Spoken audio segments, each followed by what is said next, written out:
উমা ফাতেমা যে অভিযোগ করলেন যে এই সমন্বয়করা যারা এখন এনসিপির নেতা, যারা এমপি হয়েছেন, তারা জুলাইকে 50 টাকার বিনিময়ে বিক্রি করেছেন। দর্শক, গুরুতর একটি অভিযোগ। যে আন্দোলনে শত শত মানুষের রক্তের দাগ লেগে আছে, যে আন্দোলনের মাধ্যমে দীর্ঘদিনের একটি অপশাসনের পতন হয়েছিল, সেই আন্দোলনকে ব্যবহার করে। আসসালামু আলাইকুম, আপনাদের সবাইকে শুভেচ্ছা জানাচ্ছি। আমি তানভীর হাসান। প্রিয় দর্শক, 2024 সালের জুলাই মাসে যখন বৈষম্য বিরোধী ছাত্র আন্দোলন হচ্ছিল, তখন বিভিন্ন শ্রেণী পেশার মানুষ দল মত নির্বিশেষে এক হয়ে তৎকালীন সরকারের বিরুদ্ধে গণ আন্দোলন গড়ে তুলেছিল। কিন্তু 5 আগস্টের পরে বিভিন্ন দল মত শ্রেণী পেশার মানুষ তারা নিজেদের ক্রেডিট নিতে ব্যস্ত হয়ে পড়ল। বিশেষ করে যারা সমন্বয়ক ছিল বৈষম্য বিরোধী ছাত্র আন্দোলনের, তারা দাবি করলো এই আন্দোলনের একমাত্র স্টেক হোল্ডার কেবল তারা। অন্যদিকে জামায়াত এবং তাদের ছাত্র সংগঠন শিবির, তারা দাবি করলো যে এই আন্দোলনের পেছন থেকে নেতৃত্ব দিয়েছে জামায়াত ও শিবির।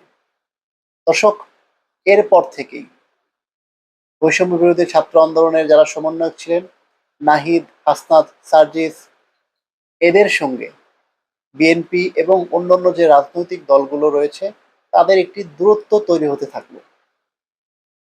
নাহিদ, হাসনাত, সার্জিস, মাহফুজ আলম, তারা দাবি করলো যে জুলাইয়ের একমাত্র দাবিদার, জুলাইয়ের একমাত্র স্টেক হোল্ডার কেবল বৈষম্য বিরোধী ছাত্র আন্দোলনের এই নেতারা এবং তাদের সঙ্গে যারা ছিলেন, শুধুমাত্র তারা, তাদের নেতৃত্বেই এই আন্দোলন গঠিত হয়েছে। পরবর্তীতে তারা একটি রাজনৈতিক দল এনসিপি গঠন করে। তারা বলে যে তাদের একমাত্র লক্ষ্য জুলাইয়ের চেতনা বাস্তবায়ন করা। দর্শক, এই জুলাইয়ের চেতনা বাস্তবায়নের কথা বলে নাহিদ, সার্জিস, হাসনাত, আসিফ মাহমুদ, মাহফুজ আলম, তারা নিজেদের এজেন্ডা বাস্তবায়ন করেছে বলে আমরা বিভিন্ন সময় বিভিন্ন গণমাধ্যমের খবরে জানতে পেরেছি।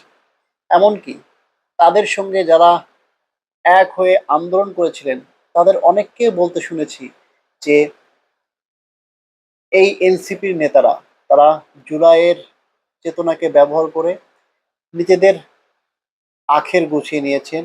তারা প্রচুর টাকা পয়সার মালিক হয়েছেন। এবার তাদেরই একজন উমামা ফাতেমা, তিনি বৈষম্য বিরোধী ছাত্র আন্দোলনের একজন মুখপাত্র ছিলেন। তিনি অভিযোগ করেছেন যে জুলাইয়ের সার্টিফিকেট 50 টাকার বিনিময়ে কেউ বিক্রি করেছে, যদিও তিনি সরাসরি কারো নাম উল্লেখ করেননি। উমামা ফাতেমা তার এক ভেরিফাইড ফেসবুক পেজে এক স্ট্যাটাস দিয়েছেন, সেখানে তিনি বলেছেন, 1 মাস পর থেকে জুলাই আমার সম্পত্তি। আমি সবাইকে জুলাইয়ের সার্টিফিকেট দেব, পার পিস 50 টাকা। ভোট করার সময় সার্টিফিকেট প্রাপ্তদের সঙ্গে জোট করব। দারুণ সব টাইটেল হবে, জুলাইয়ের ফিনিক্স পাখি, জুলাইয়ের আবাবিল পাখি, জুলাইয়ের ইমাম, জুলাইয়ের মাস্টার মাইন্ড। কেমন লাগলো আইডিয়াটা? দর্শক, তিনি তার এই পোস্টে সরাসরি কারো নাম বলেননি, কিন্তু তিনি যে বিশেষণগুলো ব্যবহার করেছেন সেগুলো মূলত নাহিদ, হাসনাত, সার্জিস, মাহফুজ আলম, আসিফ মাহমুদ, এদের ক্ষেত্রেই ব্যবহার করা হয়। তিনি তার এই পোস্টে মূলত টার্গেট করেছেন জামাত ইসলামীকে। এই সমন্বয়করা যারা বৈষম্য বিরোধী ছাত্র আন্দোলনের নেতৃত্ব দিয়েছেন, তারা জামাত ইসলামীকে জুলাইয়ের যে স্টেক হোল্ডার সেটা দিয়ে দিয়েছেন বলে তার এই পোস্টের মাধ্যমে তিনি অভিযোগ করেছেন, যদিও সরাসরি সেই বিষয়ে কিছু বলেননি। তিনি বলছেন যে তাদের সঙ্গে পরবর্তীতে নির্বাচনী জোট করেছে এনসিপি। অর্থাৎ এই থেকে পরিষ্কার বোঝা যাচ্ছে যে তিনি এখানে জামাত ইসলামের কথা বলেছেন। দর্শক, এই উমামা ফাতেমা তিনি ছাত্র জীবনে জোনায়েদ সাকি, যিনি বর্তমান সরকারের পরিকল্পনা প্রতিমন্ত্রী, তার দল গণসংহতি আন্দোলনের ছাত্র সংগঠন বাংলাদেশ ছাত্র ফেডারেশন, তার ঢাকা বিশ্ববিদ্যালয় শাখার সভাপতি ছিলেন। তিনি বৈষম্য বিরোধী ছাত্র আন্দোলনের সময় গুরুত্বপূর্ণ ভূমিকা রেখেছিলেন। পরবর্তীতে আমি যাদের কথা বললাম আসিফ, নাহিদ, সার্জিস, এদের সঙ্গে বনিবনা না হয় তিনি এই বৈষম্য বিরোধী ছাত্র আন্দোলন থেকে পদত্যাগ করেন এবং বর্তমানে ছাত্র ফেডারেশনের রাজনীতির সঙ্গে যুক্ত রয়েছেন বলে আমরা জানতে পেরেছি। দর্শক, উমা ফাতেমা যে অভিযোগ করলেন যে এই সমন্বয়করা যারা এখন এনসিপির নেতা, যারা এমপি হয়েছেন, তারা জুলাইকে 50 টাকার বিনিময়ে বিক্রি করেছেন। দর্শক, গুরুতর একটি অভিযোগ।